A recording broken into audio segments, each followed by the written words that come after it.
Reciban nuestros saludos y sean todos bienvenidos a una nueva conferencia aquí en la UBU Verde. Gracias por acompañarnos en nuestro canal de YouTube, Ecología y Sostenibilidad. Hoy vamos a hablarles de un tema muy importante. Se trata de la importancia que tienen las aguas subterráneas en el equilibrio del ecosistema y también cómo se mantiene el ciclo hidrológico. Y para el desarrollo de ese tema, hoy contamos con Silvino Castaño, que nos hablará de la relación entre las aguas subterráneas y los ecosistemas y la gestión sostenible de este recurso tan importante, así como imprescindible para nuestras vidas. Y sin más, les dejo con el ponente para que nos desarrolle el tema objeto de la conferencia. Silvino. Hola, buenas tardes a todos.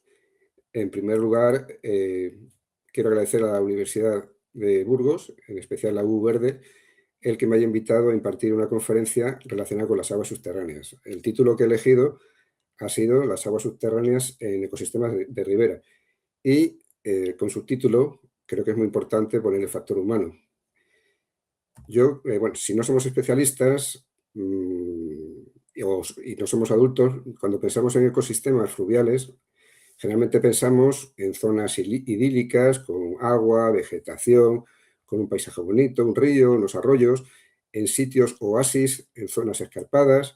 Algunas veces miramos si hay aves, a veces la vegetación es en el interior, y el agua sí que lo consideramos, pero nunca nos preguntamos cuál es el origen del agua, ni por qué está ahí, ni por qué perdura en verano, por ejemplo, en periodos de sequía. Entonces, mi especialidad es en hidrogeología y me voy a centrar fundamentalmente en hablar de las aguas subterráneas. Las aguas subterráneas como el regulador natural del ciclo hidrológico continental, es decir, va a afectar a todos los ecosistemas asociados, especialmente pues, a los fluviales y a los relacionados con sus descargas. Vamos a ver también la relación es imprescindible hablar de la relación entre aguas superficiales y aguas subterráneas, y vamos a hablar también de la intervención humana para la modificación del ciclo hidrológico. Y fundamentalmente lo importante es que ya las propias características de las aguas subterráneas, de dónde se producen y tal, origina que los ecosistemas fluviales sean sistemas únicos. Y finalmente voy a intentar explicaros un par de ejemplos de la importancia de las aguas subterráneas en ecosistemas ligados a ríos. Uno de ellos va a ser con características muy diferentes, con características bastante distintas. Una va a ser en el estrecho de las aguas, el estrecho de las aguas en el río Albaida, en la provincia de Valencia, y el otro va a ser las tablas de Daimiel, un archiconocido ejemplo de ecosistema fluvial muy ligado a las aguas subterráneas, donde se encuentran los ríos de Guadiana, Jigüela y Azuero. Evidentemente, para hablar de las aguas subterráneas, o sea, de cualquier ecosistema relacionado con el agua, hay que hablar del ciclo hidrológico. Vamos a pasar por encima. Aquí tenéis dos imágenes, una muy clásica a la derecha, otra menos clásica, más moderna, hacia la izquierda, en el cual, bueno, pues se resume lo que hemos aprendido, lo que nos explican, lo que damos por sabido de lo que es el ciclo hidrológico. El ciclo hidrológico, pues como nos habrán contado, desde hace miles de millones de años, en la Tierra se supone que la cantidad de agua que hay dentro de lo que es la Tierra, especialmente la hidrosfera, la parte de agua de la corteza, no ha cambiado en esos miles de millones de años. Entonces, la vemos mover, la debemos cambiar. Quiere decir que el agua se está moviendo, está cambiando y va cambiando de situación a través de un ciclo de paso de un sitio a otro. Generalmente, bueno, pues se cuenta que el mar es el sol y la gravedad son los grandes motores de este ciclo, y se suele poner como ejemplo pues el mar como gran depósito donde se evapora el agua y a través de la precipitación se reparte por todo el mundo. En el ciclo hidrológico, en la parte continental, pues tenemos un ciclo hidrológico un poquito más complejo, donde intervienen cantidad de componentes. Estos componentes los podemos ver bien ya en el mar, en el vapor de agua, en precipitaciones, en condensaciones, en glaciares y en ríos. Sin embargo, lo más importante desde el punto de vista como hidrogeólogo es comprobar que el agua, una parte del ciclo hidrológico, el agua subterránea, es prácticamente invisible. Forma parte como del inframundo. Es tanto así que durante siglos, bueno, durante milenios, pues no se ha sabido muy bien cuál era el origen, cuál era su procedencia, y ha estado cargado de mitos en la mayor parte del tiempo negativos. Sin embargo, esta agua subterránea supone, dentro del volumen general de la hidrosfera, pues el tercer grupo de aguas dentro de la hidrosfera. La primera, evidentemente, es el agua del mar. También están los casquetes glaciares, que están aunque van desapareciendo poco a poco. Y finalmente las aguas subterráneas. Las aguas subterráneas, de todas maneras, la mayor parte, una gran parte, son agua líquida. El agua de los glaciares no se puede aprovechar por parte del ser humano. En cambio, las aguas subterráneas, que son líquidas, son aprovechables, sí que podemos llegar a ellas. Y si son dulces, mucho mejor. Entonces, dentro de este grupo de la hidrosfera, el agua subterránea, ya comento que son uno de los aspectos más importantes, mucho más abundante que el agua superficial y, evidentemente, más abundante que el agua que está en el suelo o en la atmósfera. Y ese agua que está en la hidrosfera, esa agua subterránea, ¿dónde está? Pues está en las rocas, evidentemente. Además, yo como geólogo también le tengo un cariño especial a las rocas, a este gran almacenamiento. El agua subterránea realmente son rocas que tienen una serie de agujeritos, lo que se llaman poros, y el agua está ocupando esos poros. Esos poros son de distintos tipos. Están desde los que están entre los granos que forman las rocas, fundamentalmente blandas o sedimentarias. Están también aquellas que están entre las grietas, que se forman de distintas maneras en rocas, que son rocas consolidadas, rocas duras. Y también están la forma del propio agua al disolver la roca por la que está pasando. Es decir, en este caso la roca se convierte en agua y pasa al medio subterráneo. Esto sería cómo está almacenado, cómo se almacena el agua. De todas maneras, el agua subterránea, si tiene su importancia es porque también se puede transmitir. Entonces, para que el agua subterránea en el ciclo hidrológico esté evolucionando, necesita una cierta transmisión.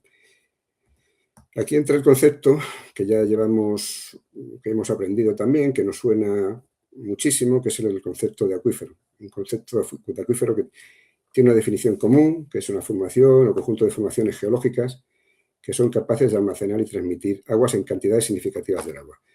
Esta es una definición que tiene el punto de vista humano, es decir, el aprovechamiento del agua subterránea para el consumo humano o para sus actividades económicas. Sin embargo, este concepto de acuífero, que está tan difundido, es un poco ambiguo, porque la posibilidad de que el hombre sea capaz de conseguir esa agua va a depender de la escala, las dimensiones de las formaciones rocosas y también de la capacidad técnica que tiene el hombre para conseguirla.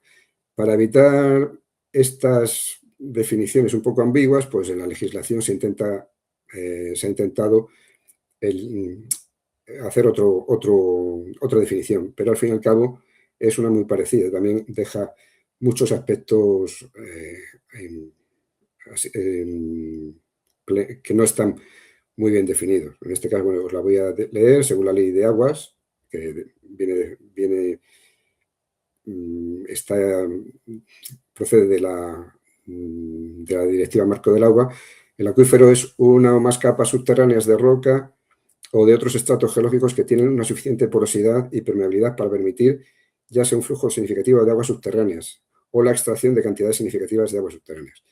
En este aspecto, bueno, a mí me resulta un poco confuso el término de aguas subterráneas, que solo considera las que están fuera, o sea, no están limitadas con aire, o sea, no están con el aire, en la zona no saturada, en la zona del suelo, y entonces pues deja el acuífero, no deja muy bien definido como la formación rocosa en sí. Una formación rocosa se puede llenar o vaciar. finalmente, bueno, para temas de gestión propia de la legislación en la formación de planes hidrológicos, pues se ha definido también algo que se llama la masa de agua subterránea, que es un volumen claramente diferenciado de aguas subterráneas en un acuífero. Es decir, un acuífero o un sistema acuífero, conjunto de acuíferos, se puede definir de acuerdo a las características de su explotación, de los sistemas de abastecimiento, etcétera, etcétera, en función de su utilización por el hombre. No nos vamos a meter en el tema, en la cuestión. El agua subterránea se mueve porque se mueve en unas zonas de energías altas a una zona energéticamente más bajas. No nos vamos a meter cómo se mide ni cuáles son las características. El caso es que, sobre todo en este mundo donde domina la gravedad, el mundo de las aguas subterráneas, se van moviendo por la gravedad, todo se puede resumir a presiones. Y esa presión también se puede calcular como carga hidráulica, que es una longitud, y esa longitud se puede medir. En el caso de las aguas subterráneas, esa longitud es fundamentalmente las alturas que alcanza el agua cuando se hace algún sondeo o se llega acabando hacia la zona que tiene el agua saturada. Estas cuestiones se pueden medir y se denomina en cada punto del acuífero va a tener un valor, se llama potencial hidráulico, esta medida, esta cota que alcanza el agua, y es tridimensional, ya que el acuífero, la roca, también es tridimensional.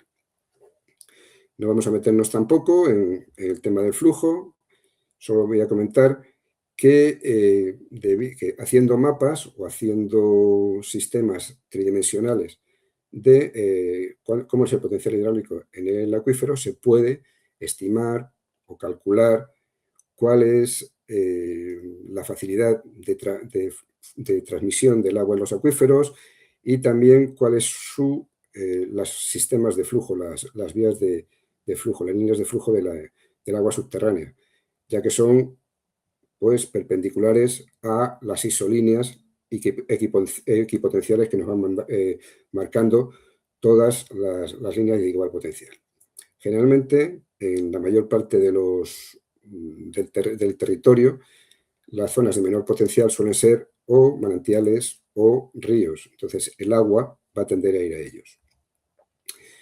Pero en cambio, tenemos este gráfico que me parece que es bastante bueno, donde se puede apreciar dónde están las zonas de menor potencial. En este caso, a la derecha aparece una zona de descarga, que es un río, pero el agua que se infiltra desde la superficie tiene que recorrer todo lo que sería un camino en la roca. Lo puede hacer a distintas profundidades y también su camino va a depender si existen otras capas que tengan distinta capacidad de transmisión. Entonces, un acuífero puede descargar en un río agua pues en días, años, siglos, incluso milenios, en función de estas condiciones.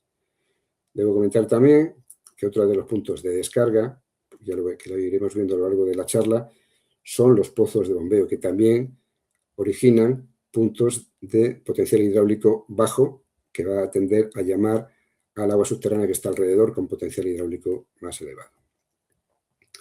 En estos grandes conjuntos de roca, en estos acuíferos, pues para hablar de ecosistemas es también imprescindible hablar de la calidad del agua. En los acuíferos, el agua que va circulando es capaz de modificar su composición química original, ya procede de la recarga, ya proceda de ríos o de la lluvia, y se va a ir modificando. Entonces, en las zonas, los puntos de descarga, vamos a tener composiciones químicas que van a ir variando en función del tipo de roca que va atravesando, el tiempo de tránsito y un montón de parámetros también químicos de la situación, del contexto geológico, el contexto sedimentario que haya tenido este acuífero, en general de su historia geológica. Vamos a hacer aquí un cierto corte para hablar de que, a pesar de que hablamos de los acuíferos, de las grandes cantidades de agua que puede haber, se han hecho estudios recientes que muestran que esta cantidad de agua, el agua subterránea, tiene sus limitaciones. En el gráfico de la izquierda, que es un estudio, un artículo del año 2015, se han estudiado las aguas subterráneas que están en los primeros 2 kilómetros de la corteza terrestre, en distintas zonas del mundo. Y se ha observado que, evidentemente, la mayor cantidad de agua que existe en la hidrosfera en esas zonas, en esos 2 primeros kilómetros de agua, 2 primeros kilómetros del continente, perdón, son aguas subterráneas. Esas aguas subterráneas, pues, las han dividido en aguas modernas, que son menores de 50 años, aguas jóvenes, menores de 100 años, y aguas mayores de 100 años. Estos autores han han medido, han estimado que el agua que tiene menos de 50 años, que es el agua el agua subterránea procedente de la recarga de nuestra vida, es agua que es el agua vulnerable al cambio climático, a la contaminación, es apenas solo un 6% de toda el agua subterránea, es decir, es un volumen bastante limitado. Y el agua de más cantidad de años, además, está en gran medida salinizada, es decir, no se puede aprovechar. Con ello, quiero decir que esta agua, que el agua subterránea, a pesar de que la vemos como mucha gente la ve como una fuente inagotable de recursos hídricos de buena calidad, de agua dulce y ya líquida, aprovechable directamente, sin embargo, es un recurso limitado. Y como hemos venido a hablar de las aguas, de los sistemas fluviales y de la relación con las aguas subterráneas, pues quería comentar cómo es la regulación, o sea, cómo actúan las aguas subterráneas dentro de una cuenca hidrográfica, en modo general. En esta figurita, que es un esquema bastante bueno desde el punto de vista, hay un modelo en el cual existe una precipitación en una parte de la cuenca y esta precipitación, en condiciones normales, se podría dividir como en 3 componentes. Una componente es el agua que va directamente al río. Hay otra componente que circularía por la capa del suelo inmediatamente inferior a la superficie y otra agua circularía más verticalmente y podría alcanzar la zona saturada. Esta zona saturada, como ya he comentado, es una zona rocosa donde el agua circula por poros de mayor dificultad y, por tanto, es un agua que va circulando mucho más lenta. Estas 3 componentes hacen que el hietograma, es decir, la cantidad de lluvia que cae con el tiempo, que tenemos aquí pintada, se vaya transformando en el caudal de un río en una curva que no es tan heterogénea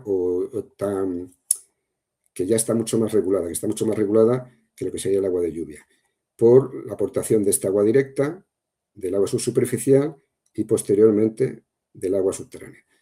Esta aportación de agua subterránea, que ya comento es lenta y que, como hemos visto, puede durar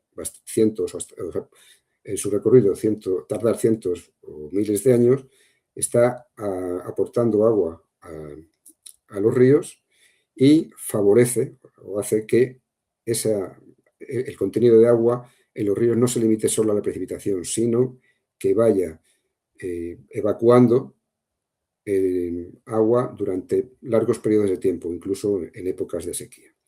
El agua subterránea, en definitiva, es el gran regulador natural del ciclo hidrológico continental. ¿Y cómo vemos el agua, cómo aparece el agua que va descargando los ríos? Esa agua no es tan fácil como en el gráfico que hemos visto ahí, porque es función esencialmente de las características propias de los acuíferos y de la historia geológica de la zona en la que estemos viendo los ecosistemas. Podemos tener gran cantidad de situaciones, desde ríos que nacen directamente de las rocas, en manantiales, como es el caso sobre todo en acuíferos kársticos, en acuíferos que tienen disolución de la roca. También pueden salir en el cauce, estar directamente en el cauce, como es en este caso, o muy cerca de ella. Por pequeñas variaciones geológicas no puede aparecer directamente en el cauce. También el agua subterránea puede ser indistinguible del agua superficial, ya que se puede descargar directamente en el aluvial por el que circula el río. A lo largo de todo ese aluvial, por cualquier zona de ese aluvial, son indistinguibles. Y también los podemos ver, a veces no se ven, pero en este caso sí podemos apreciar distintas características del agua subterránea que nos hacen apreciar pues, cómo mana y alguna característica, como en este caso un manantial tiene una composición diferente y es menos turbia que el agua del río. Entonces la podemos ver que es un agua de menos turbidez que el agua del río. Podemos apreciar su zona de nacimiento. Pero todos los ríos van a ganar agua, pues no siempre, van a depender pues, de la energía que tenga el agua en ese momento. Si la energía, el potencial hidráulico de un acuífero, un sistema acuífero, del agua subterránea del acuífero, es mayor que el agua del río, pues el agua va a tender a aportar, el agua subterránea va a tender a salir por estas zonas de salida. En río, también en manantiales. Tenemos lo que se llaman los ríos ganadores, que es este caso de aquí, el caso que tenemos más arriba. Si el potencial del agua del río es mayor que la potencial del agua subterránea en los acuíferos, los ríos van a ser perdedores. Y vamos a tener varios casos. Uno de ellos que tenemos aquí, que es cuando están conectadas las aguas subterráneas y las aguas superficiales directamente, y la cantidad de agua que va a pasar del río hacia el acuífero va a depender de la diferencia de altura. Otras veces, el agua del río y el agua del acuífero están desconectadas. Y son ríos que se llaman ríos colgados y que pierden su agua hacia el acuífero, bueno, hacia la roca y después hacia la propia zona saturada mediante lo que se llama el efecto ducha. En este caso, no depende tanto de la diferencia de potencial hidráulico, sino de las características hidráulicas del medio rocoso y de la cantidad de agua o la altura que lleve el río en ese momento. Aquí tenemos un caso de cómo un río va perdiendo, se va infiltrando porque no está conectado a las aguas subterráneas. En este caso sería un efecto ducha porque no se aprecia tampoco ningún resumen ni nada de agua de agua subterránea que nos indique que lo está perdiendo sencillamente por cambios por diferencias en el potencial hidráulico, lo que llamamos gradiente hidráulico.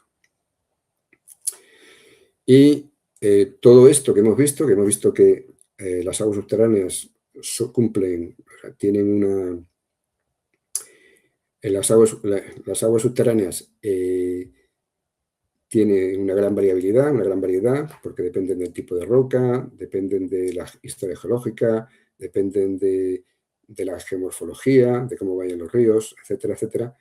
¿Cómo lo podemos estudiar? Si son tan variables, pues evidentemente tenemos que hacer simplificaciones en lo que llamamos modelos conceptuales, que son simplificaciones de cómo funciona el medio hídrico en la zona donde vayamos a estudiar, la zona de ribera, la zona de los ríos, las zonas fluviales.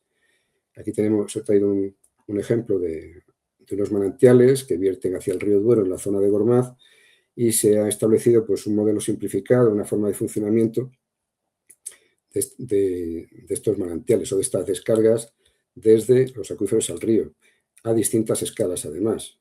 Aquí a la izquierda podemos ver cómo sería a una escala grande, cómo funcionaría, cómo sería la zona de recarga, que son unos materiales mesozoicos del área secundaria que van circulando en dirección hacia una zona una zona de menor potencial hidráulico en el que se alcanza una falla. Esta falla pues, obliga a estas aguas a subir, a ascender a través de unos materiales impermeables o menos permeables y en contacto con otros materiales también permeables de la misma formación. Estas aguas, ya cerca del río, pues como son un acuífero kárstico, van por conductos más pequeños y descargan en el aluvial del río. Y en el aluvial del río, pues se puede estudiar de una manera como la que hemos estado mirando, a través de calculando o midiendo los potenciales del agua subterránea a distintas profundidades y comprobar cómo es el flujo de esa agua subterránea a esas zonas de encharcamiento cercanas al río Duero, y que vierten a ella.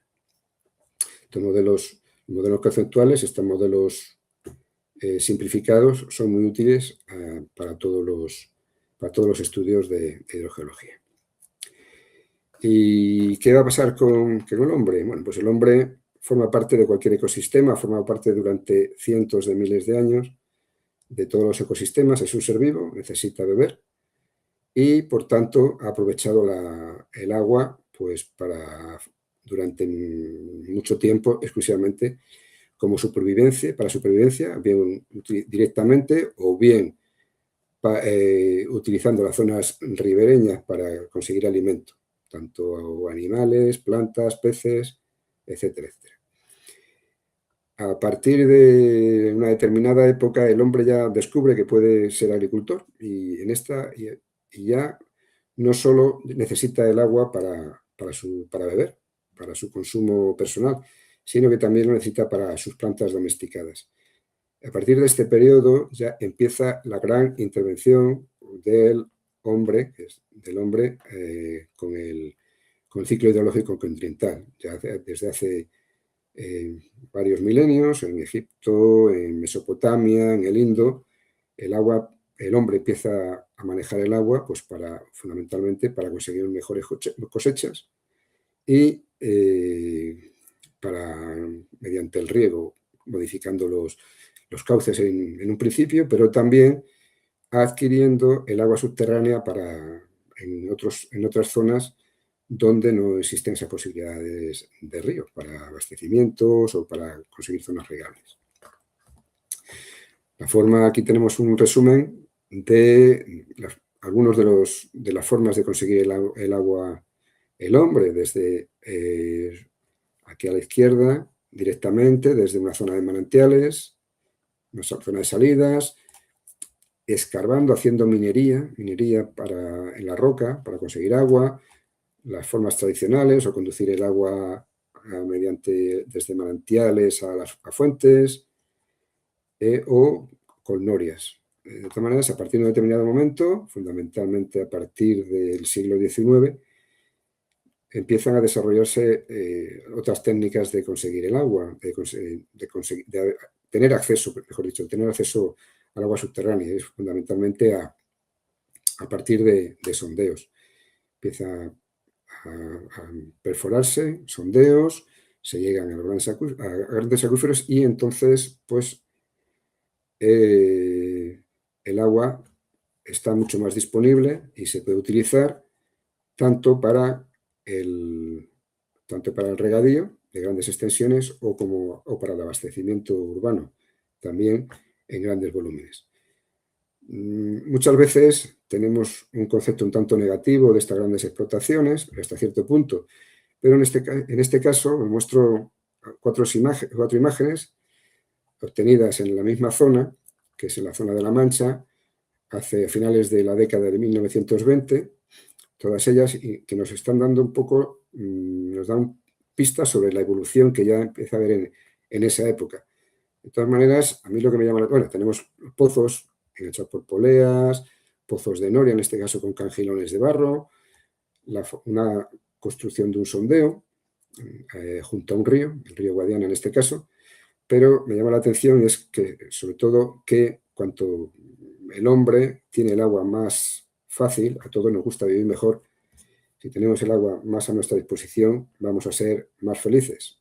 Si comparamos las dos imágenes de los extremos, yo creo que lo vamos a comprender bastante mejor. Es decir, el hombre necesita el agua para su desarrollo. El agua subterránea es uno de los factores, uno de los elementos fundamentales de suministro cuando no hay otra posibilidad.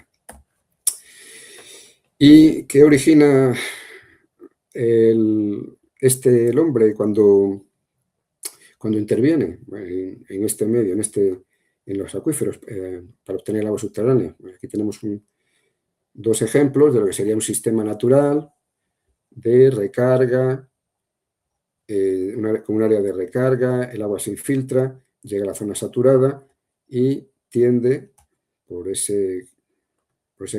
variación de energía hacia la zona de los ríos. Si el hombre empieza a bombear, puede hacer, como ya hemos comentado, originar otros puntos de potencial hidráulico bajo, que va a hacer atraer al agua subterránea hacia él. Y no solo la atrae el agua subterránea, sino que incluso en algunas situaciones, cuando está el río bien comunicado con los acuíferos, puede hacer una recarga inducida desde el agua del río hacia los pozos que vamos a utilizar. Es decir, estamos cambiando el recorrido natural del agua desde la zona de los acuíferos y el río hacia allá los propios bombeos. Este hecho, pues, me parece que es en esta viñeta de Quino, que es donde mejor me parece que es una de las mejores viñetas referidas a la necesidad de regular recursos, de ver qué pasa con ellos, de ver qué ocurre con este ciclo hidrológico, que tenemos unos recursos limitados. Nos indica claramente que si utilizamos los recursos, en este caso ya hablamos de los propios recursos hídricos, de una zona, excluimos, o sea, utilizamos los recursos hídricos de una zona para unas necesidades, la vamos a tener que quitar de otras. En este caso, bueno, pues el afectado es un urbanita, pero pueden ser también los ecosistemas fluviales, los ríos. Y para mostrar algunas de estas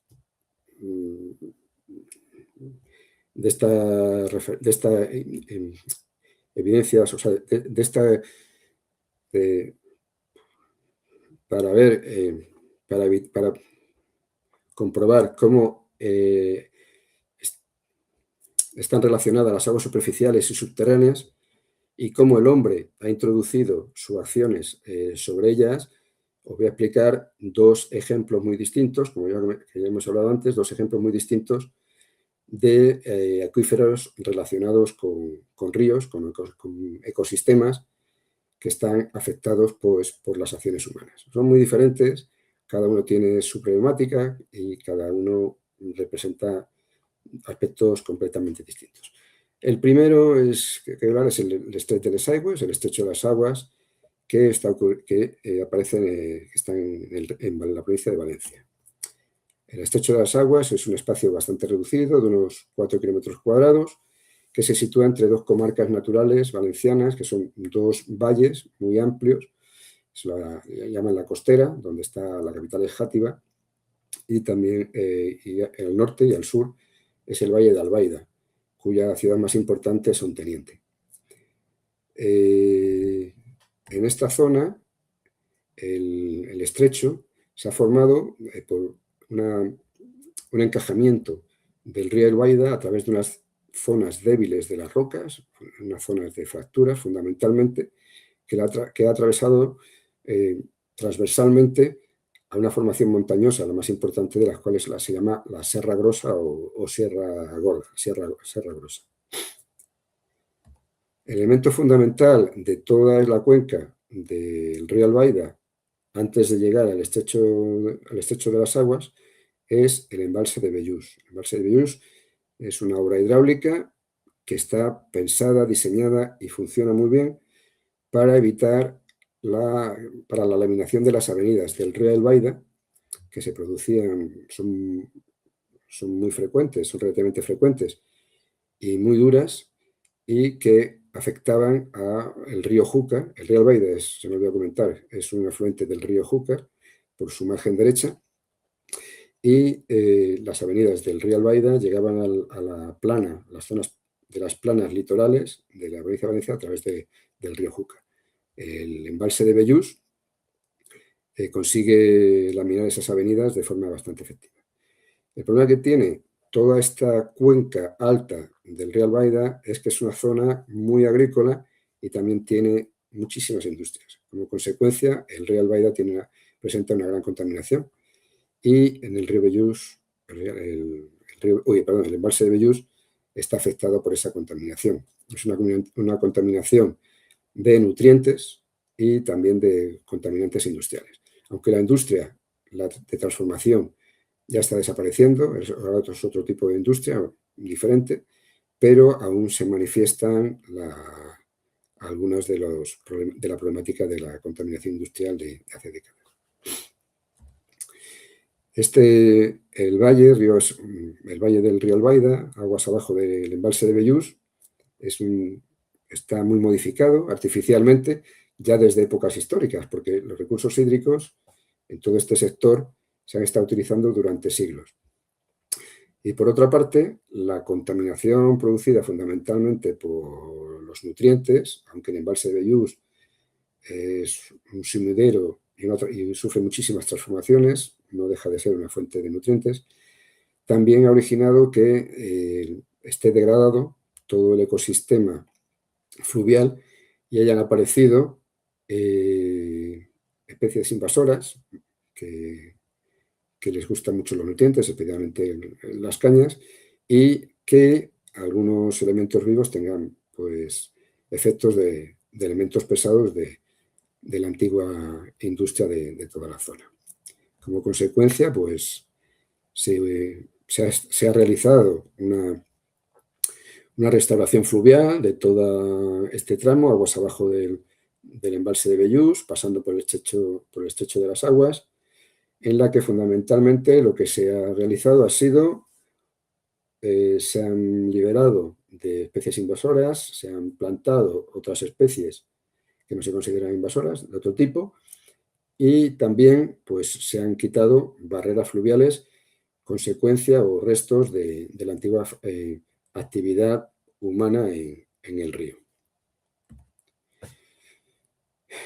Por otra parte, eso es en cuanto hemos hablado de las aguas superficiales, ¿cómo se encuentran? Las aguas subterráneas, pues el estrecho de las aguas se encuentra en un sistema acuífero relativamente grande, de unos 700 kilómetros cuadrados, en el cual pues, los acuíferos principales son carbonatados y de edad mesozoica, de edad secundaria, fundamentalmente de edad cretácica.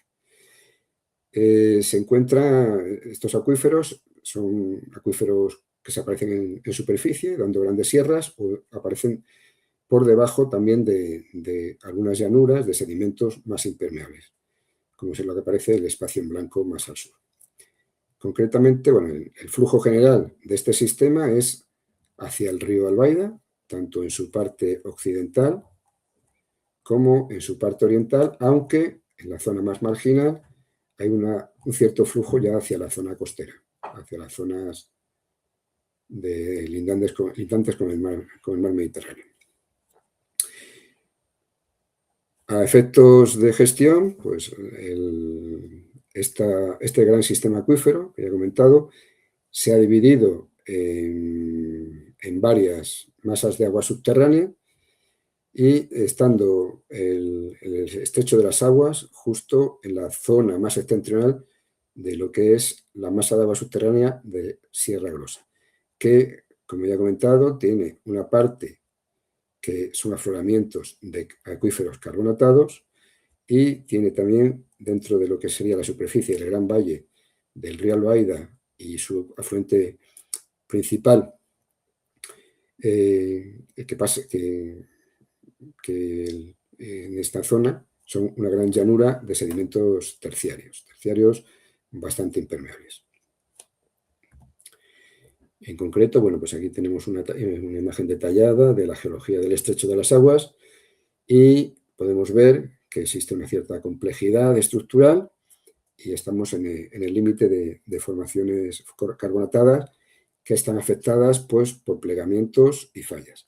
Esta zona en concreto pertenece al área geológica del prebético externo, que le llaman los que estudian la geología de España, y está caracterizada pues, por una serie de estructuras de orientación noreste-suroeste, con pliegues y también con fallas que van separando zonas de afloramiento de los materiales mesozoicos con otras cubetas o depresiones rellenas por materiales posteriores. Es una zona relativamente compleja porque está en contacto con otro gran dominio estructural que es el sur de la cordillera ibérica, que afecta también a gran parte del noreste de la península. En este sector, donde el acuífero aflorante se pone en contacto con el río, que es una zona de mínimo potencial, pues es una zona muy rica en manantiales y aparecen pues, manantiales directamente, salidas de agua subterránea y también sondeos que se realizaron con fines de estudio, lo que se llama una serie de piezómetros bastante profundos, son piezómetros, o sea, son surgentes, es decir, el agua subterránea sale a superficie si no encuentra obstáculo, indicando que tiene un potencial hidráulico mucho mayor que el del río. Es decir, que el flujo subterráneo, en este caso, sería vertical ascendente, desde la zona profundas del acuífero hacia las zonas del río. Es decir, una zona de confluencia de aguas subterráneas bastante evidente a la zona del río Albaida. ¿Qué consecuencias tiene esta aparición de aguas subterráneas a lo largo de este estrecho? Bueno, pues que las propiedades del agua van cambiando. Aquí os he traído una fotografía realizada pues, en un día de invierno del año 24, en el que se midieron pues, las temperaturas en varios tramos del río Albaida. Y también se midieron la conductividad hidráulica, es decir, pues, el promedio de la salinidad del río. En este caso, bueno, pues si el agua, aguas arriba queda a la derecha, aguas abajo queda a la izquierda, y también aparece indicado, pues, cuál sería la temperatura y la conductividad hidráulica de uno de los manantiales que existe en esta zona, que es el manantial más famoso que aparece aquí. Entonces, si echamos vista a la temperatura y a la conductividad hidráulica, observamos en este día de invierno que la temperatura del agua del río va ascendiendo, ya que va recibiendo pues, aguas más calientes, que son las que están dentro de los acuíferos, con una temperatura que se debe fundamentalmente al gradiente geotérmico y en menor medida al agua, a la temperatura exterior. Entonces, al aparecer agua más calientes, el agua del río también va a aparecer más caliente. Por otra parte, las aguas de este tramo, del acuífero en este tramo, son aguas de una calidad, de una salinidad pues, muy baja y origina también que la conductividad hidráulica se vaya reduciendo progresivamente aguas abajo. Es decir, esta aparición de aguas subterráneas va modificando las características del agua subterránea durante su recorrido. Esto mismo que vemos con conductividad hidráulica y temperatura se puede apreciar a través de otras medidas. En este caso, pues os quería mostrar las medidas realizadas los valores obtenidos en varias medidas simultáneas a lo largo del río que corresponden a la composición isotópica de la molécula del agua, es decir, el cambio de las características de la molécula del agua, la composición isotópica de la molécula del agua con el aporte subterráneo, teniendo por una parte cómo sale del embalse. Esta sería, no vamos a entrar cómo se mide ni qué significan los números, pero vemos que el embalse de Bellús tiene una composición isotópica, aguas abajo, esa composición isotópica se va modificando, va siendo diferente progresivamente hasta llegar al final del estrecho, que sería esta medida de aquí.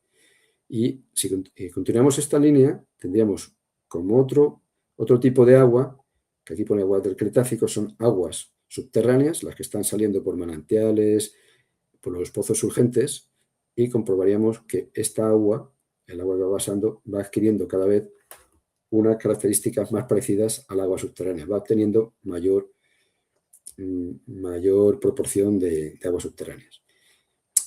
Todo este sistema pues, va cambiando también en función del desembalse. El río Albaida va teniendo un caudal que es variable en dos sentidos. El río en el embalse se va regulando de forma gradual, pues de acuerdo con las reglas de operación del embalse o las necesidades de caudal aguas abajo, y también pues va cambiando porque en los momentos de avenida se requieren grandes sueltas de agua, también reguladas, pero van a cambiar claramente el caudal del río. Todas estas medidas están realizadas en épocas en las que no ha habido avenidas, pero sí ha habido cambios en el caudal regulado por el embalse. En cualquier caso, todas las medidas realizadas se observa que hay una mayor influencia de las aguas subterráneas. Haciendo una media con otras medidas diferentes, pues aquí tenemos una especie de resumen, en el cual pues, se va apreciando cómo es este incremento de la importancia del agua subterránea. Este incremento va haciéndose hacia aguas abajo hasta suponer que, o sea, hasta calcularse que más o menos a la salida del estrecho el 60% del agua que lleva el río Albaida son aguas subterráneas, es decir, va cambiando la calidad y la cantidad del agua que circulante por el río. En este caso, pues se hicieron cálculos, se hicieron también medidas de caudal y se estimó que el caudal aportado por los manantiales, sin contar el manantial más importante, que hablaremos del después, es del orden de 800.000 litros por segundo, es decir, pues un montón de litros que se están aportando al río y que van cambiando su calidad. Curiosamente, en un estudio que se hizo hace 30 años, también en este caso, en vez de utilizar datos isotópicos, utilizaron otros iones y conductividad eléctrica y se caen del río y a lo largo del río, y se comprobó que también eran de este mismo orden, de 750, 900 litros por segundo. Y hemos hablado del efecto del río, del embalse de Bellús, como efecto antrópico fundamental. Bueno, pero esta zona también os quería comentar que se llama el estrecho de las aguas por algo. Aquí se tiene evidencia de que ha sido muy importante la aparición del agua, en este caso el agua subterránea y agua del río, fundamentalmente también el agua sobre todo el agua subterránea, por su mantenimiento a lo largo del tiempo, a lo largo desde hace cientos de miles de años. En concreto, existe un yacimiento arqueológico muy importante en un lugar llamado la Cova Negra, donde durante el Paleolítico Medio se establecieron intermitentemente neandertales. Se han encontrado incluso restos humanos, restos de 7 individuos. También se han encontrado restos de sus actividades y de su caza. No vivieron de forma continua, sino que eran durante periodos, seguramente porque esta zona es rica en agua, favorece la llegada de sus recursos de alimentación y también porque es una zona de paso que rápido entre dos zonas relativamente llanas, dos comarcas naturales completamente, un poco diferentes. También se han encontrado de épocas posteriores pinturas rupestres en distintos abrigos de la zona. Y ya a partir de la Edad Media y sobre todo de la Edad Moderna hasta el siglo XX, se han utilizado las aguas de este río, del río Albaida, y también de algunos de los arroyos cercanos, para utilizarlos como para industria, para determinados tipos de industria, utilizando la fuerza hidráulica. Se ha utilizado como molinos para trigo, molinos para arroz, también se ha utilizado para fábricas de papel, curiosamente también de papel de fumar, y ya más recientemente, hace un siglo, hace 100 años más aproximadamente, ya también se utilizaron como se hicieron instalaciones de centrales hidroeléctricas y también industria textil. Todas estas actividades actualmente están abandonadas. Pero, de todas maneras, sí que hay una actividad humana que permanece y que tiene una gran importancia. Es una necesidad humana que se abastece de todas estas aguas subterráneas, que es el abastecimiento a la ciudad de Játiva, la ciudad de Játiva tiene unos 30.000 habitantes, algo más de 30.000 habitantes, está situada al norte, aguas abajo del estrecho de las aguas, y se abastece desde la Edad Media, algunos dicen que desde la época musulmana, de las aguas subterráneas del estrecho de las aguas. En concreto, se utiliza el manantial que más caudal aporta, se ha descubierto que es el nacimiento de Bellús o Brollador de Bellús. Es una pequeña cueva de la que salen metemos una cantidad de agua que satisface el 90% de las necesidades de agua de Játiva. Esta agua es conducida a través de unas conducciones de barro hasta la ciudad, pues de barro que tiene unos pozos y tal, hasta llegar a la zona de rebosadero, que es esta fuente de aquí. Esta cantidad de agua que se llevó a Bellús y que durante siglos estuvo distribuida en fuentes públicas y fuentes privadas, y que abastecía a la ciudad, a sus industrias y también a la agricultura, originó que Játiva se llamara la ciudad de las 1000 fuentes. Parte importante de esta infraestructura, que se llama el Canal de Bellús y que es un bien de interés cultural, son cómo se salvan los barrancos, los desniveles, y es a través de puentes o canales elevados. En este caso, pues el más famoso, el más conocido es el que se llama las Arcadetes de Alboy, o el puente del Barranco Seco, que es este que tenemos aquí. Es un puente gótico muy bonito, de unos 100 metros y de largo y unos 20 metros de altura.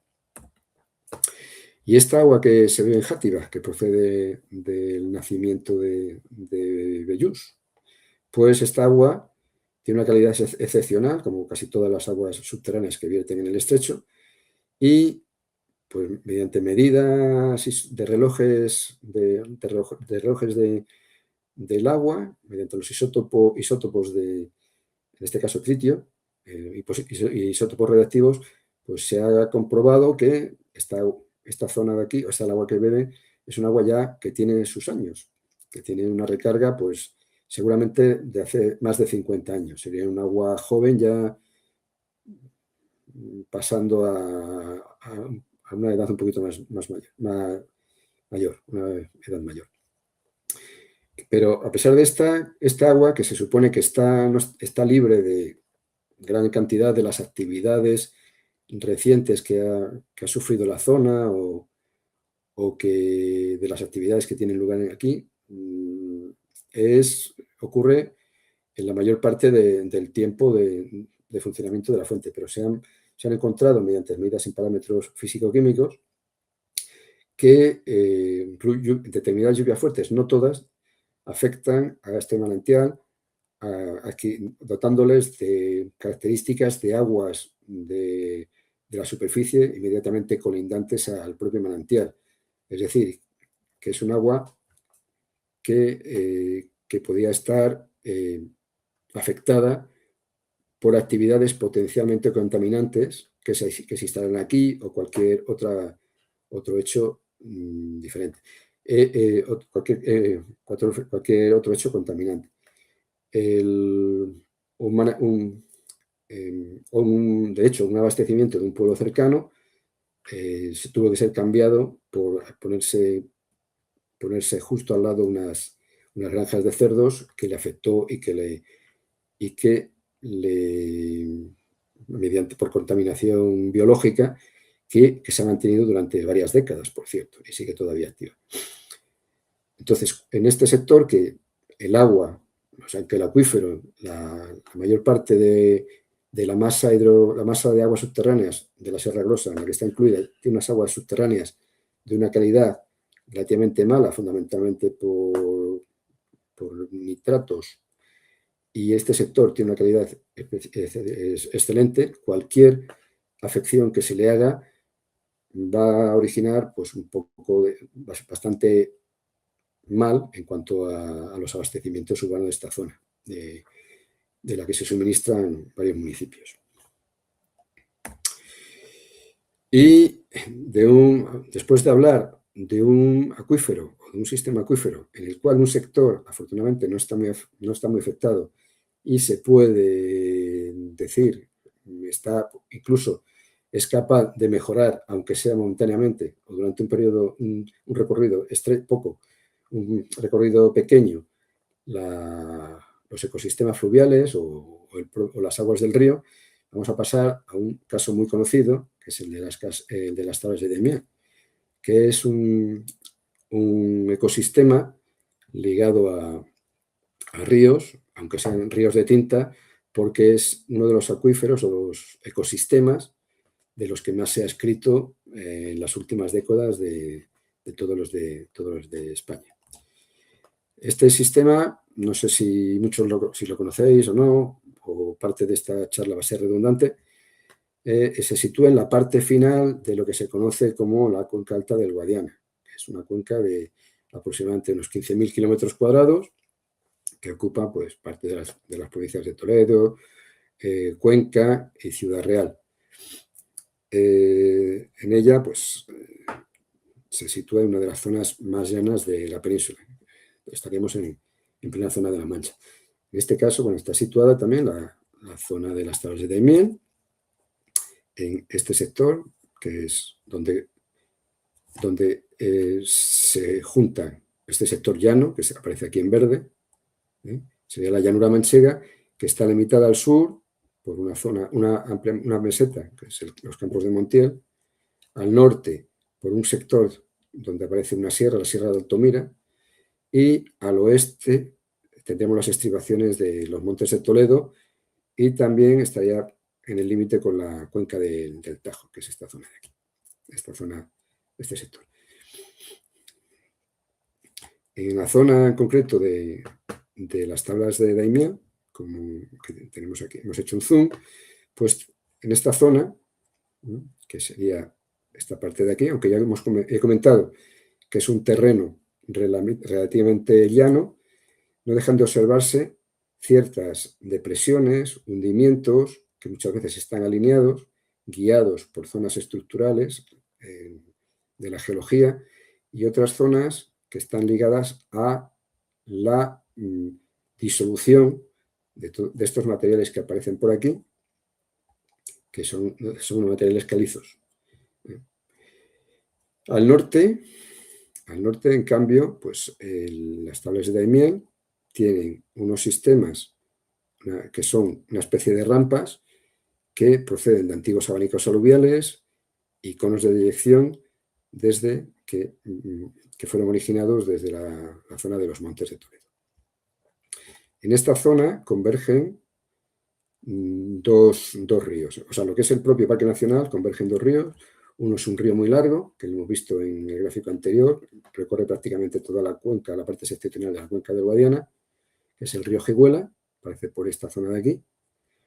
Es un río larguísimo y por otra se junta con el río Guadiana, que aparece aquí y que nace a unos 20 kilómetros de lo que sería el Parque Nacional. Es decir, es un río muy largo, se encuentra con un río muy corto. Y muy cerquita del Parque Nacional también aparece otro río, que es el río Azuer, que desemboca en el río Guadiana, a unos kilómetros aguas arriba del parque, que también tiene su importancia dentro de lo que sería la dinámica de este ecosistema. Estos ríos son sobre todo el río Azuer y el río Guadiana, el río Ciguela, el río Jiguela, el río Jiguela o Ciguela, el río Guadiana y el río Azuer son ríos que no tienen valles, transcurren por zonas muy llanas y no son apreciables grandes valles. Entonces, son muy dados, sobre todo, veremos por qué, el Jiguela y el Azuer, a ser ríos que desbordan y ocupan enormes extensiones de tierra en momentos determinados. Esta situación se aprecia pues, en datos muy antiguos, que son los que, en este caso, son los que realmente valen, pues también lo mismo de los años 20, 1920, donde está registrado pues, cómo es anualmente, cómo son los caudales anuales del río Jiguela en la zona de Villarrubia de los Ojos, que es el límite del norte del Parque Nacional, y el río Guadiana en Zoacorta, que es aguas abajo de su nacimiento, un poco antes de entrar en el Parque Nacional. Si miramos aquí, el río Jiguela se caracteriza por tener unos caudales muy elevados en lo que sería a finales de invierno, principios de primavera, mientras que tiene los caudales muy bajos y prácticamente puede llegar a desaparecer a finales de verano, principios del otoño. Es decir, es un río muy, muy estacional. En conjunto, pues, bueno, tenemos que tiene una cantidad de metros cúbicos por segundo, de media, algo mayor que lo que sería el otro río a comparar, que es el río Guadiana, que es un poco menor. Pero el río Guadiana, en cambio, tiene un caudal que prácticamente no varía ni en invierno ni en verano. Tiene una salida prácticamente que es la misma tenía una salida que era prácticamente la misma durante todo el año. Y era consecuencia, bueno, el río Azuer, que ya he comentado, tiene una dinámica parecida al río Jiguela, pero su aportación a la zona es menor, aunque también influyen las inundaciones que tienen lugar en las tablas de Demiel. Perdón, el río Guadiana, como he comentado, tenía durante todo el año prácticamente el mismo caudal, consecuencia de esa alimentación que hemos visto que es más constante de las aguas subterráneas cuando vierten en los ríos. ¿Y de dónde procedía esa agua subterránea? Pues procedía de un gran sistema acuífero que ya os he citado, que es la Mancha Occidental, que está situado en la parte central de la cuenca alta del Guadiana y que en superficie está ocupado fundamentalmente por materiales carbonatados del terciario y también tiene afloramientos de algunos materiales más antiguos. Este gran sistema acuífero, que tiene unos 5.000 kilómetros cuadrados, el de la Mancha Occidental, ha sido dividido en el plano hidrológico por las características de explotación y las características de aparición de los acuíferos en tres masas de agua subterránea. La que está más al este se llama Ruz Valdelobo, la intermedia la llaman Mancha Occidental 2 y la más occidental, donde se encuentra la Tabla de Miel, se llama Mancha Occidental 1. Este sistema acuífero, pues, está dividido, o sea, si hacemos una sección, tiene un gran acuífero, muy buen acuífero, un acuífero jurásico de calizas, un acuífero intermedio de peor calidad, margocalizas del Cretácico, y en superficie unos acuíferos carbonatados que se llaman del Plioceno. En la parte occidental, donde se encuentran las tablas de Daimiel, solo aparece el acuífero Plioceno, en lo que diríamos que es la Mancha Occidental. Este acuífero Plioceno, si vemos su potencia, donde los colores claros indican que el acuífero es más profundo, tiene más potencia, es más espeso, y donde los rojos en intensidad, los más oscuros, indican que desaparece o que prácticamente tiene muy poca potencia, pues vemos que es muy irregular. En la parte más cercana a las tablas, aunque los tonos son tirando a rojizos, existen zonas de depresión. Justo en la zona donde aparecen los ojos del Guadiana tenemos una gran depresión con una mayor profundidad, pero tenemos también una zona de umbrales o zonas de un acuífero de peor potencia y de peor capacidad de conducción de las aguas.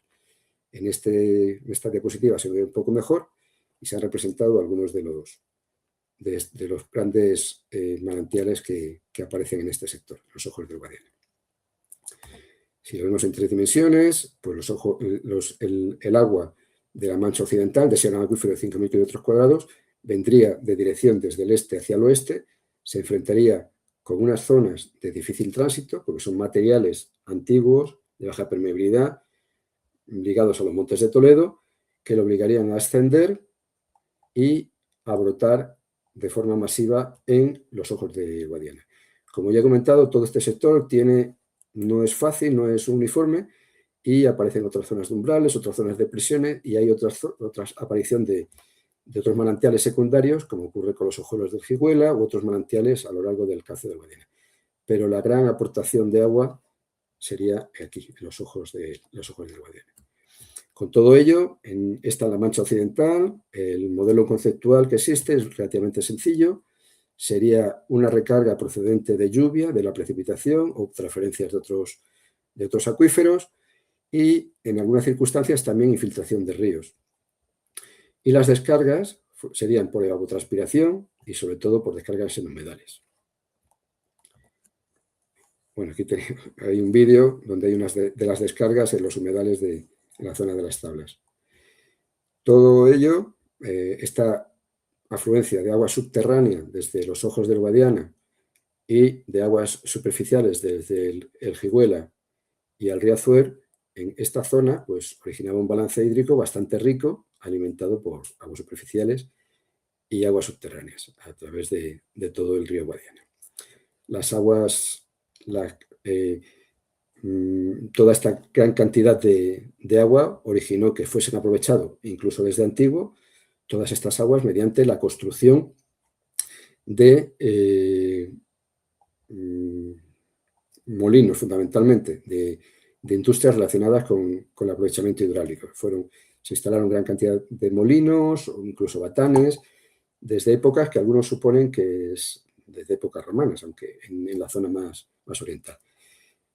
La construcción de presas para regular el agua en los molinos es otro de los elementos clave, junto con los aportes del Azuer, los aportes del Jigüela y los aportes del Guadiana, para que existiese en todo este sector, que es una zona deprimida, subsidente y muy, muy disuelto, con gran disolución del acuífero, para que existiese una zona encharcada amplia en las tablas de miel, y era un ecosistema especial por inundación a partir de los desbordamientos de los ríos, que se encontraban con un río activo, que es el río Guadiana, todo el año, y con las presas de los molinos. También habría que hablar de la calidad, de la calidad del agua subterránea. En la zona cercana a las tablas de miel hay como 2 sectores. El sector que está al sur y al este es un sector dominado por aguas sulfatadas, ricas en sulfatos y calcio, y el sector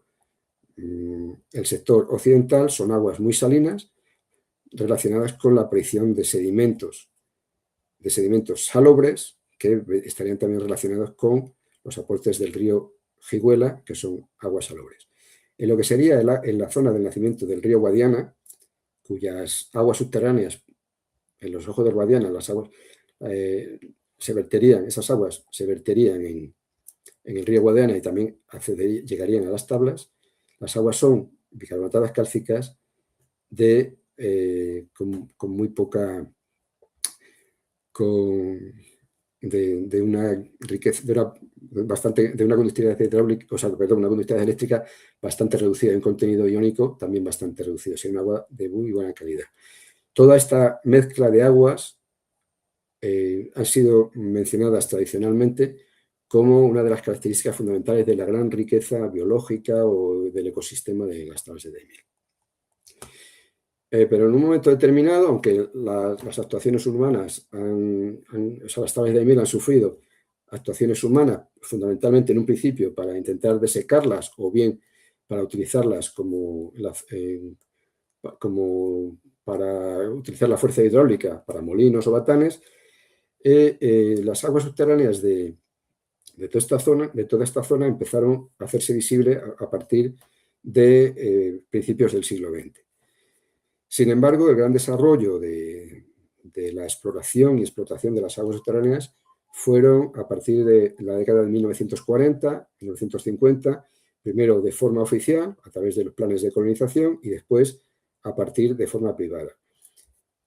A partir de los estudios que se habían realizado en los años 20, en el año 30 y las perforaciones de los planes de colonización, pues se comprobó que este acuífero era fácilmente explotable y que tenía pues, bastante cantidad de agua. Entonces empezaron a perforarse pozos por todo lo que sería el acuífero de la Mancha Occidental. Aquí, pues, fundamentalmente se utilizaban para regadío. Esta figura representa los mapas del inventario de puntos de agua para abastecimiento y regadío realizado por el INME. No están todos los que son y tampoco está actualizado, pero se puede apreciar que todo lo que es la superficie de la Mancha Occidental está cubierta, entre las tres masas de agua que existen ahora, están cubiertas de grandes explotaciones, de sondeos para explotación de agua, fundamentalmente para riego. Un terreno agrícola de secano se ha transformado en muchos de sus sectores en un sector de agricultura de regadío. Entonces, ¿qué ha ocurrido? Pues que el modelo conceptual de funcionamiento en régimen natural que teníamos aquí arriba, que hemos visto, pues se ha transformado completamente y en estos momentos el acuífero recibe agua por precipitación, por infiltración de río, por transferencias, y por infiltración también desde humedales cuando llega el agua. Mientras que la gran salida del agua subterránea se produce actualmente por bombeos. Pues esto ha originado que prácticamente el balance hídrico de las tablas de Daimiel fuese prácticamente inexistente, dejaran de existir aportaciones de forma natural, salvo alguna por el sector norte, y la mayor parte de las aportaciones durante largos periodos de tiempo han procedido bien desde el río Jiguela por trasvase, desde el Tajo Segura, o por bombeos del acuífero que han inundado parte de lo que sería el Parque Nacional. Esta pues, ha tenido durante mucho tiempo, durante algunos tiempos, tienen este tipo de visiones, con el terreno prácticamente todo seco y antiguos los molinos que se tendrían que ver con agua, pues también secos, etc. Afortunadamente todavía, las generaciones que han vivido durante este periodo, pues parece que empiezan a dar agua, empiezan a darse cuenta de que la falta de agua es importante para el ecosistema y totalmente negativo. Pero bueno, durante todo, desde que las tablas de Daimiel empezaron a secarse a partir de los años 80, cuando se empezaron a secar los primeros ojos del Guadiana, pero desde entonces han ocurrido varios periodos húmedos que han permitido ver una serie de cuestiones, como por ejemplo comprobar que las principales zonas de recarga en estos periodos son sobre todo las infiltraciones a partir de ríos, como en este caso el Azuer, el río Záncara, las salidas, los excedentes, en este caso del campo de Montiel, a través de salidas subterráneas o por infiltración desde el propio río Guadiana, que es el río Guadiana Alto, un canal que aparece justo a la salida del campo de Montiel. Y en las zonas propias del humedal, pues durante algunas de estas inundaciones que han aparecido en periodos húmedos, que han llegado a inundarse, pues se ha comprobado que, cómo ha sido este tipo de inundación y que el sistema ha funcionado fundamentalmente como una gran balsa de recarga. A pesar de que en superficie aparece prácticamente inundado, realmente se están produciendo infiltraciones desde las tablas a través de sus sedimentos al acuífero que lo soporta, que es el acuífero Plioceno, cambiándose las conductividades, las condiciones químicas de las aguas subterráneas del entorno de las tablas e incluso de las propias tablas en algunas circunstancias.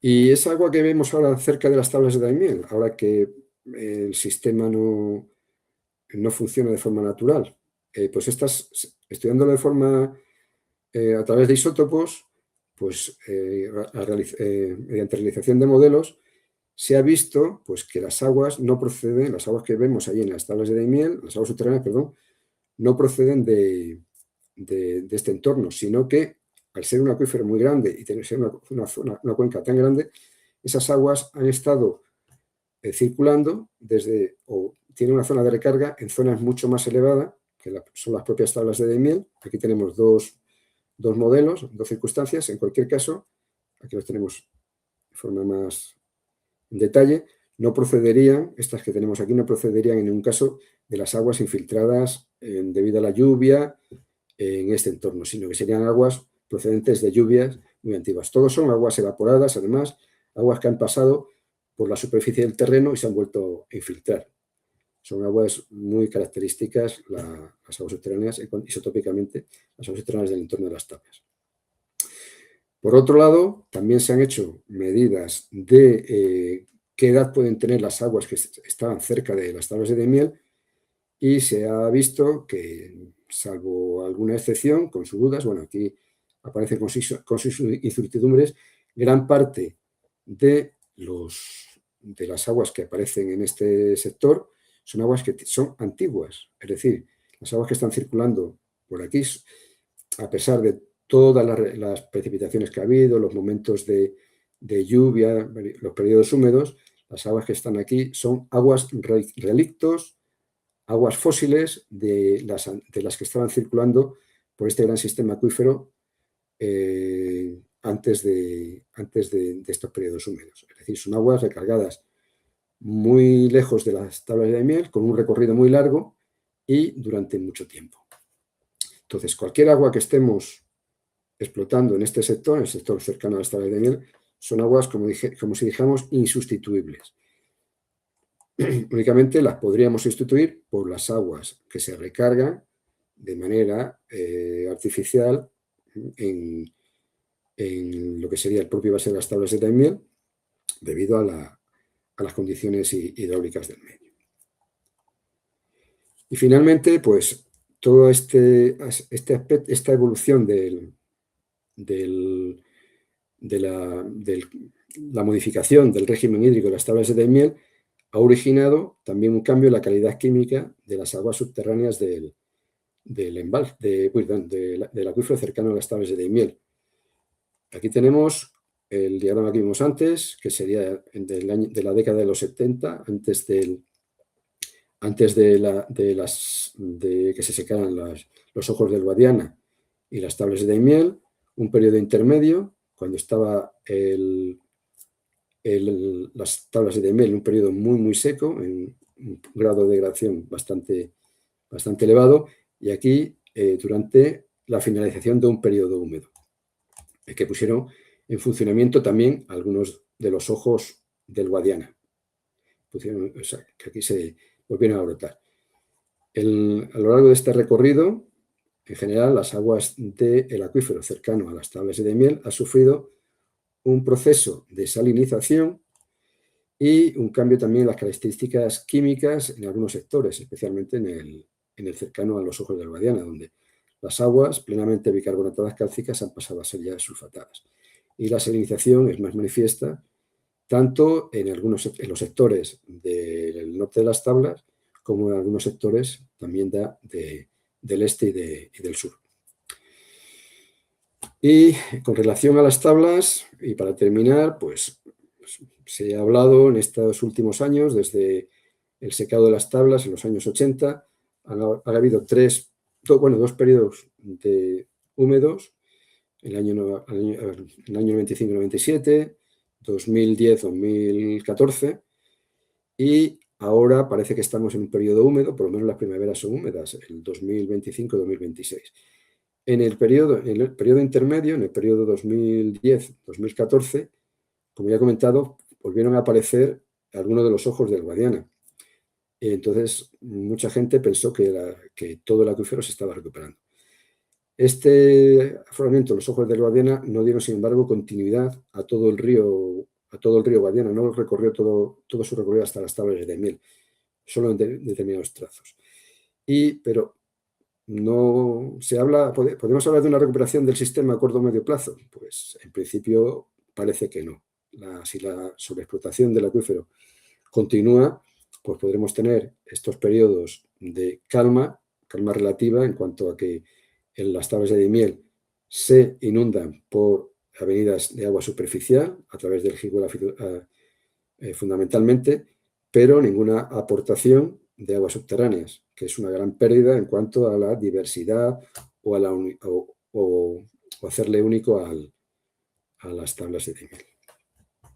Y ya sí que finalmente, a modo de finalización, pues quería hacer aquí pues algunos comentarios que ya hemos visto y algunas reflexiones, como que las aguas subterráneas, la aportación de las aguas subterráneas a los ecosistemas fluviales, que son el factor condicionante para muchos de ellos, y ya que muchos de los ecosistemas ligados a ríos están ligados a los aportes a los aportes de las aguas subterráneas en épocas secas y a la química de sus aguas. Cada ecosistema ligado a las aguas subterráneas es único. O sea, para cualquier estudio, cualquier actuación sobre ellos, hay que estudiarlos de forma única.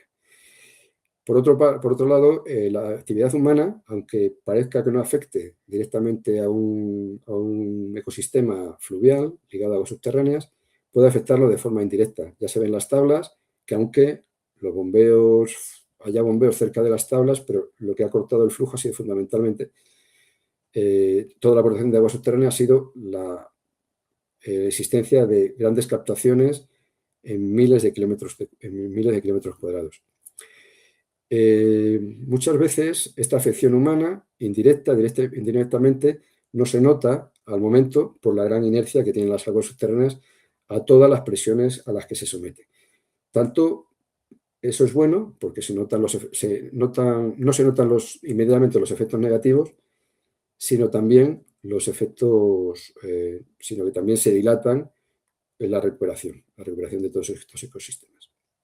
Entonces hay una gran pregunta, que es la pregunta que yo considero más importante, es: ¿podemos compatibilizar la necesidad de los ecosistemas fluviales con las necesidades humanas sin transformarlos en meros espacios artificiales, como está ocurriendo actualmente en muchos de los sitios, que los ecosistemas ligados a ríos, donde se han perdido muchos de los recursos, se están transformándose en meros parques de atracciones o aulas didácticas, pero no se explica o no se ven algunas de las cualidades o de las cualidades de las aguas subterráneas en estos ecosistemas.